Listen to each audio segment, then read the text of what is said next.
পাক ভারত যুদ্ধের দামামা কি সত্যি বাঁচতে শুরু করল? দুই দেশ একের পর এক ভূ রাজনৈতিক, সামরিক, কূটনৈতিক সিদ্ধান্ত নিতে শুরু করেছে।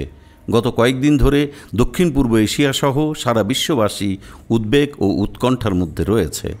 এই উত্তেজনার মধ্যেই গতকাল শনিবার পাকিস্তান 450 কিলোমিটার দূরে আঘাত হানতে সক্ষম ভূমি থেকে ভূমিতে নিক্ষেপযোগ্য ব্যালিস্টিক ক্ষেপণাস্ত্র পরীক্ষা চালালো। পাকিস্তান এমন এক সময়ে আবদালি ক্ষেপণাস্ত্রের পরীক্ষা চালিয়েছে যখন জম্মু ও কাশ্মীরের পেহেলগামে ভয়াবহ হামলার পর ভারত ও পাকিস্তানের মধ্যে চরম উত্তেজনা চলছে। ভারতীয় সংবাদ মাধ্যম এনডিটিভির প্রতিবেদনে বলা হয়েছে, প্রতিবেশী দেশের এমন ক্ষেপণাস্ত্র পরীক্ষাকে গুরুতর উস্কানি হিসেবে বিবেচনা করতে পারে ভারত। কয়েকদিন আগে ভারতের নৌবাহিনীও ক্ষেপণাস্ত্র পরীক্ষা চালিয়েছে।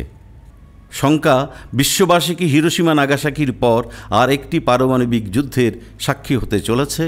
পাকিস্তান ইতোমধ্যে ভারতকে থ্রেট দিয়েছে, ভারতের সিন্ধু নদীর পানি প্রবাহ বন্ধের যে কোনো সিদ্ধান্তে তারা সর্বোচ্চ শক্তি প্রয়োগ করবে। প্রকারান্তরে পাকিস্তান পারমাণবিক শক্তি ব্যবহারের ইঙ্গিত দিয়েছে। ইসলামাবাদ বলছে, সামরিক বাহিনীর অপারেশনাল প্রস্তুতি যাচাই এবং ক্ষেপণাস্ত্রের উন্নত নেভিগেশন সিস্টেম ও অন্যান্য কারিগরি সক্ষমতা প্রমাণ করাই ছিল AWS ক্ষেপণাস্ত্র উৎক্ষেপণের উদ্দেশ্য। পেহেলগামে পর্যটকদের উপর হামলার পর থেকে ভারত পাকিস্তানের সীমান্তরেখা লাগোয়া এলাকায় দুই দেশের নিরাপত্তা বাহিনীর মাঝে গোলাগুলি চলছে। প্রকৃত নিয়ন্ত্রণ রেখা ও আন্তর্জাতিক সীমান্তে অস্ত্রবিরতি লঙ্ঘন করছে উভয় দেশের নিরাপত্তা বাহিনী। কাশ্মীরে হামলার ঘটনার পর পাকিস্তানের তথ্যমন্ত্রী আতাউল্লাহ তারা ভারত আগামী 36 ঘন্টার মধ্যে পাকিস্তানে হামলা চালাতে পারে বলে দাবি করেছিলেন।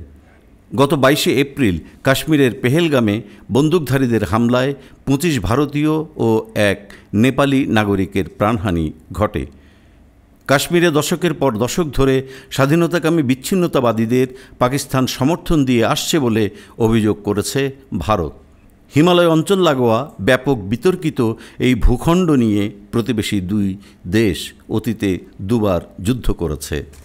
পেহেলগামে হামলার ঘটনার পর পাকিস্তানের সঙ্গে স্বাক্ষরিত সিন্ধু নদ পানি বণ্টন চুক্তি বাতিল ও পাকিস্তানি নাগরিকদের সব ধরনের ভিসা বাতিল করে ভারত।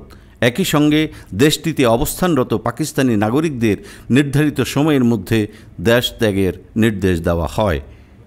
ভারতের এসব পদক্ষেপের জবাবে পাকিস্তানও ভারতের সঙ্গে স্বাক্ষরিত সিমলা চুক্তি বাতিল করে। এই হামলার পর দুই দেশের মধ্যকার কূটনৈতিক সম্পর্কের চরম অবনতি ঘটেছে।